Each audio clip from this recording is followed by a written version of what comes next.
God, beloved metronome. Testing. Good, I think. I'm pretty sure it's I feel like, is it? Okay. Weird with you back there, I don't know why.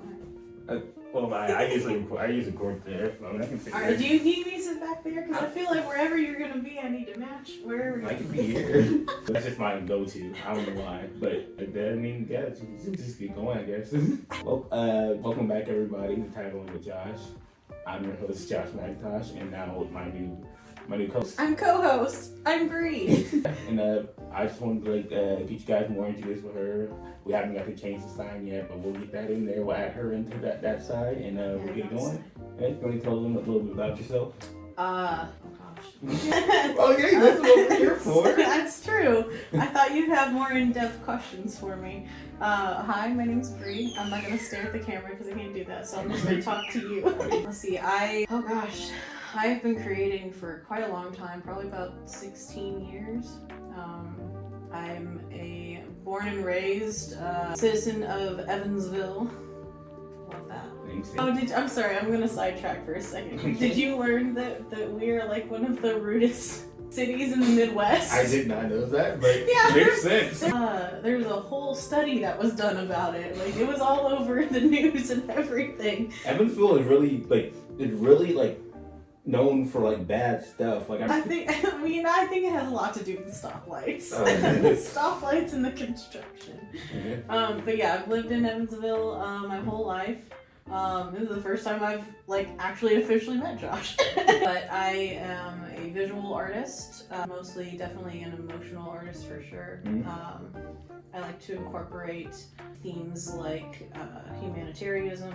That's not, I'm not saying it right. How do you say it? Humanitarianism. Is that right? That's how I pronounce it. I'm wrong what I say. Okay, well, I had to get there. Yeah, so themes of like standing up for, people's rights and stuff like that. I'm a mixed media artist, so I work in oils, watercolors, acrylics, charcoal, basically any medium I can get my hands on. Minus digital. I'm opposite of you. I can't do digital. I kind of stopped doing everything except digital because I'm just like, I'm always traveling, so I was like, I haven't touched a pencil or paintbrush in forever. I kind of want to go back and do it. Oh my gosh, that makes me sad for you. As an artist, as a fellow artist, that makes me kind of sad for you. Like, I haven't touched one. Last weekend I got to touch like a digital spray can. So it's just like I'm sorry, a digital spray can? Okay, you the screen, and okay. you can put anything on the screen itself. With the spray can that it has for it, and it just pretty much do digital art and graffiti. No way! It was pretty sick. I was my good friend Vic was doing doing demonstration for this painting company. That it was really cool. I got to talk to him. He's a graffiti artist from Miami Beach. Okay. Really cool guy. So when I get out to Miami Beach later this year, literally want to hang out and do some art together. Do an interview with him. You'll see that later. A whole bunch. It was just super dope. I just can't believe it. I've literally never heard of that. That's really cool. Oh yeah, it's funny to graffiti, digital graffiti is becoming there's the VR graffitis programs. Mm-hmm. A lot of people have the big boards now for that. Cause it's just a thing you have to put up on a giant wall. So it's they do that as practice, and then also it's a lot of people want to incorporate graffiti in murals now. Oh yeah, so, murals is huge right now, especially because people are wanting to beautify their town. They get murals on the side of a bank or an apartment building. I love that. Yeah, so that kind of the practice. So because painting is one thing on a canvas, painting in a bigger space. And painting on a different, a lot of times that you're painting on brick or concrete, and it is a very different way of painting versus just painting on a nice gessoed canvas or something like that. It's real. You had to shake the can, and it made the noises. Oh and wow. You could switch out nozzles on it and switch colors. So it's really nice. Cool. It's really nice. I would love to try something like that because I've definitely wanted to get into doing. I've started doing some mural work, but I would love to paint stuff on the side of buildings, especially because my work is just usually so vibrant and bright and colorful, and I like to do a lot of cosmic stuff. So that's really cool though. I mean, hey, I do have like a person like I get like did like a big graffiti wall that I was able to do in the city here. So like if you want to actually go video out there, we can. Oh, and, that'd be dope. Like they just like because I haven't been there in like a year and a half probably. So like I can easily go there. Like all the art there is like super old, so I can just go cover it up. Yeah. And like we like so they supplied me with the paint, so it's like they just wanted me to like just do art there, so I can do it. So like we can like all do a video there, so like that can like we can like see that look that in the future. That'd be great. I guess when I ask like what's your favorite medium out of all the mediums you use? Ooh, that's a tough one. Because it really so this is gonna sound weird. Mm-hmm. It depends on what I'm working on. Okay. Because like I don't base my work within a specific medium. I base my mediums like around my work. Okay. So if I'm wanting to like recently I've started wanting to play around with combining 2D and 3D art, doing like polymer clay and have different things coming out of a canvas. But so it's hard for me to choose a specific medium because I love them all. Like I love playing around with them. I love combining them. Like I love combining things that you're not supposed to. Like I have a piece, we actually housed that here at the Twyman Art Gallery for a show, I think it was like November, I want to say 2 years ago, called Why Aren't You Outraged? And I had a piece called We Will Not Go Quietly, and it was all about like women's rights and stuff like that, but it's done in oil and I have like charcoal on top of it. Mediums you really should not put together, but like I'm an artist. I can do whatever I want. Like we can do whatever we want. It's fun. There are no rules. Yeah, they just wanted to say that from people can break those rules. I'm pretty sure that's how art works. Right, exactly. I've never understood why like people want to put artists in a box. I'm like, that's not how that works. But I honestly, if I'm being completely honest, I think probably my favorite medium to work with and really like bring out the boldness of the colors is oil. Because my process is I usually start off with acrylics to just because as we all know, oils are expensive. But being able to add oils on top to give a piece like those nice, really gorgeous jewel tones, like it's matched. Yeah, like I haven't touched oil in forever, but it's like when I do is like I did oil for mainly when I did like realism or like still lifes or something, and it does make it pop, and then you can also it also takes like forever to dry, so it's like I need to go back in and touch that up easy, so you can ease it was always that good. If I wanted to give it that realism and come back to it every once in a while, that was the go-to. Like oils is just a layer there. It's like okay, I'm gonna go back over this with that, so that was all we do for that. But oils was always I need to take my time with this artwork. So well, and that's perfect for like whenever you're wanting to do details because with acrylic, it's. And I will say I've seen some incredible acrylic artists. There's one, I cannot think of his name right off the top of my head. I'm gonna have to make sure I write down this in notes so we can shout out different artists. But him and his wife both do art, and they do a lot of Lord of the Rings themed art, and they do it all in acrylic, and it's just insane to me what people can do with acrylic. But I like oils because I feel like I can take my time with those details and really work on them. Whereas with acrylic, you have to work fast. It's just the pros and cons between acrylic, the fast detail, places slow place detail, and oils I love both of them. I would probably use acrylic more, but I would probably go to if I have a long-term project and I want a bigger project, I'd probably go for oil hands down first. Yeah, I think that's why I love doing acrylic first, is because then I don't have to spend them, because I like to work on large canvases,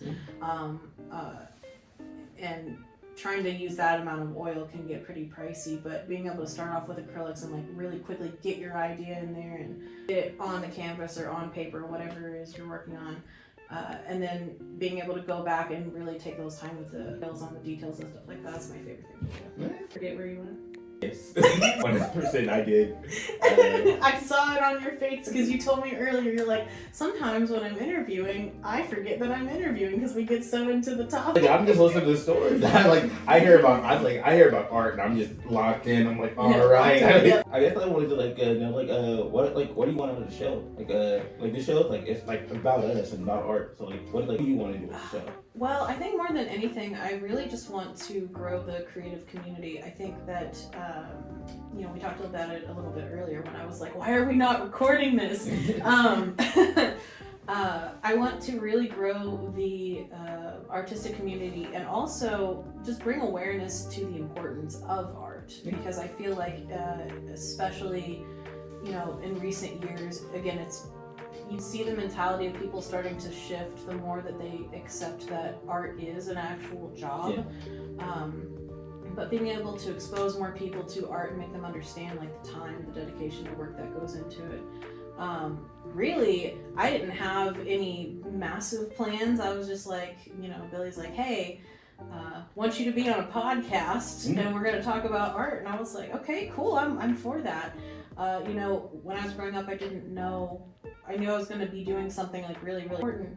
I didn't know what that was. And then when I started diving into my own personal art career, I've just noticed that like the more and more I dive into this as an artist, the more I'm like bringing different people together, like not only just networking, but also allowing people that haven't created in years or have never created in their entire life, start to create. And I love seeing that. Like I live for that stuff. Whenever I see people start to like have their own little creative niches and they start to come out, and it kills me because they're like, I know it's not good, and I'm like, listen, you can't compare yourself to my level because I've been doing this for a long time. But like I can see where you're going. I can always see that potential in someone. So I really just love growing the art community, bringing people together and just bring awareness like to the importance of art.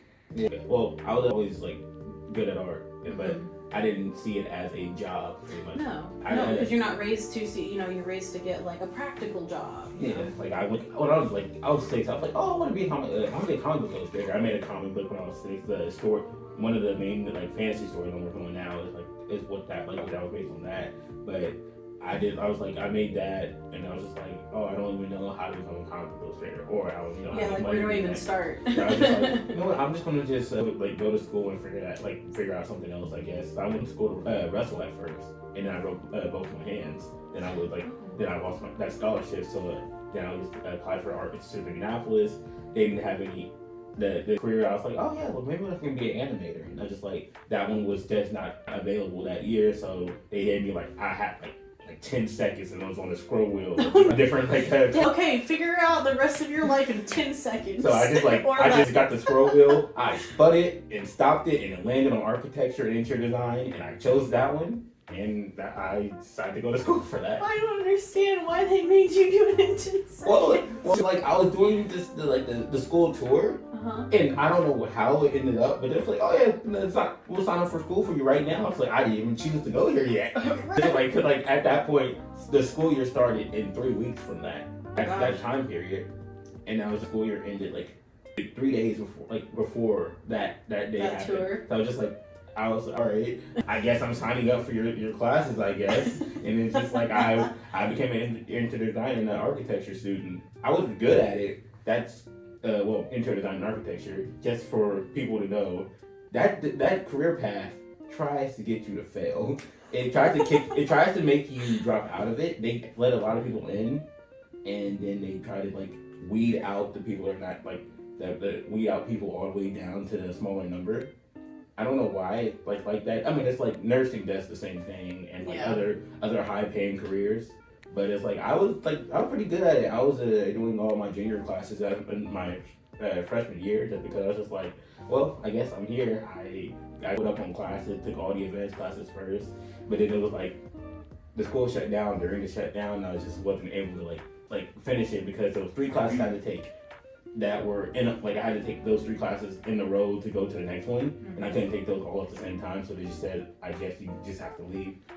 Well, at least I was just didn't get any student debt for all of that. And that's I'm mad that I didn't get any useful classes, but the theory class I took for a year, that one I guess I still use. Besides that, I spent a whole year on color theory. It was technically 3 classes, but they all were teaching color theory pretty much.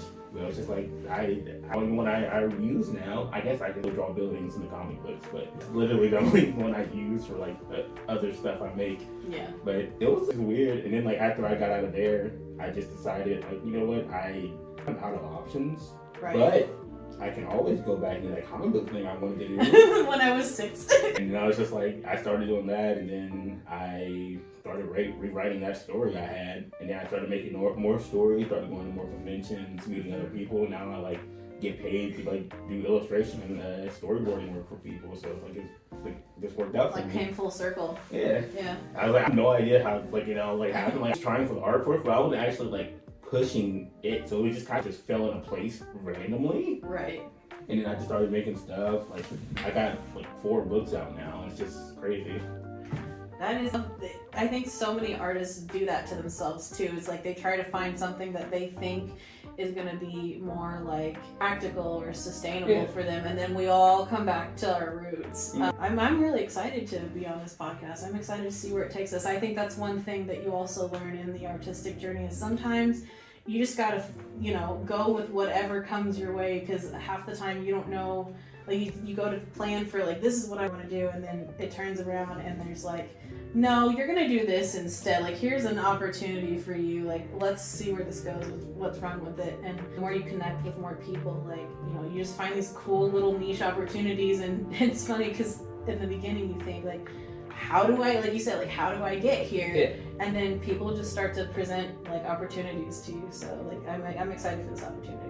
Yeah, like I'm excited to get this going for real. Yeah, because apparently we have people waiting. I'm like excited for it. Like I'm just like, because this show, like, one, I really don't like do much stuff like addressing families. I go to conventions, but that is like people just see my stuff and they like get to know me and stuff there. But I want to get like more content made where people can like see me doing stuff like outside of conventions and stuff. Like I do like going to conventions and recording at conventions, but it's still just I want to get like more content made like of me doing art and discussing it, because all my art videos are just time lapses or just like little clips of like me working on it and then the final piece. So it's like well, and that's I think one thing that I was telling you when we were kind of pitching ideas back and forth is us maybe even like I think this would be a good space to like bring in a piece of artwork and just like really break it down, discuss it and stuff like that, because that's one thing that I find when I go to events, festivals, conventions, is like, people see my art and they love it, and every once in a while I'll get that person that's like, oh, like tell me about this, please. Like, there's clearly something more, because I put a little hidden messages and stuff like that, and I'm very cryptic. I like I use Da Vinci for a lot of my inspiration,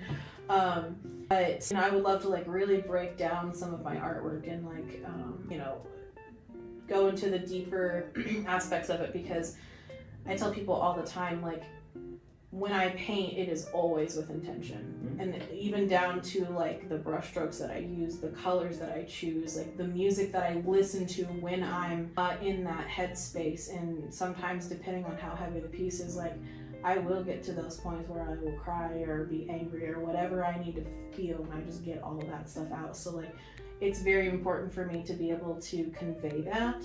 And sometimes like you just have to, like really talk about it.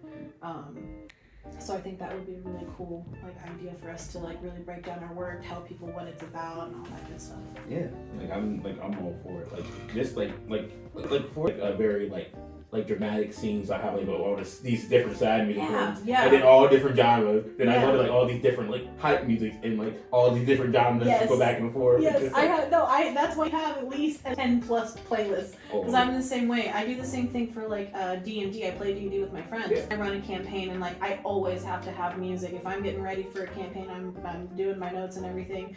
I'll throw on some like tavern festival music, or I'll throw on some like traveling D&D music, and I just like really get into it. So music is all a vibe, and that's why like we should definitely have music when we record too next time, because I'm all a vibe person. Like it just helps me get into that headspace that I need to be in. Yeah, but honestly, it's probably playing like over the audio. Like they can hear it, we can't hear it. But I'm probably gonna have it. Not for you, it's for us. But it's also kind of for you. But I was like definitely like that. I'm probably gonna make the track myself. If not, I'm like trying to like pay like someone else to make a track. But like I'm gonna like get an original lo-fi track for here. I've got a couple of lo-fi songs that I can send you to, because there's actually a couple. There's one called Phalo Blue, and then there's one called Cadmium Yellow, and I love that. It just made me happy. We've talked about everything. I mean, is there anything else that like you can think of? Not really. I think we pretty much wrapped that up. That's a good place to call it. I don't know what. See you guys later. Bye.